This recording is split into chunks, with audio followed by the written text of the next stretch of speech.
আজকে চলবে ধুমধারেক্কা ফায়ার আর ফায়ার, একবারে কোনো কথা হবে না, শুধু ফায়ার আর ফায়ার।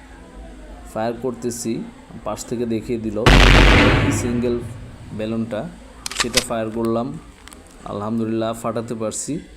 তারপর পাশ থেকে আরও একজন দেখাই দিল যে ওই ভাইয়াটার মাথায় একটা গুলি করেন।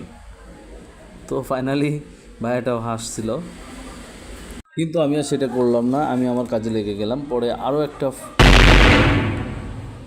বেলুন ফাটাইলাম, ফাটানোর পরে ভাইয়াটা আমার গুলিটা রিলোড করে দিচ্ছিলো বারবার, গুলিটা ফুরাই গেলে।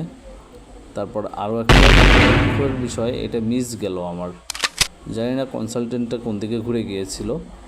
তো কী আর করার, তো আবার প্রস্তুতি নিলাম, প্রস্তুতি নিয়ে আরেকবার ট্রাই করলাম, কিন্তু এটাও আমার মিস হয়ে গেল।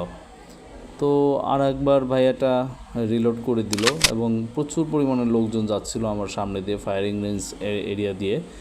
তো যেটার কারণে একটু মেজাজটাও খারাপ হচ্ছিল, কিন্তু কিছু করার নাই, মেলার ভিতরে তো এটা স্বাভাবিক। এই জন্য কথাবার্তা বলছিলাম বারবার করে, কিন্তু আমি যখন আবার একটা ফায়ার করতে যাব, ঠিক ওই সময় আরেকটা পিচ্চি ছেলে সামনে চলে আসলো।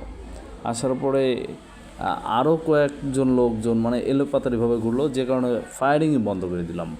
আর কি করব।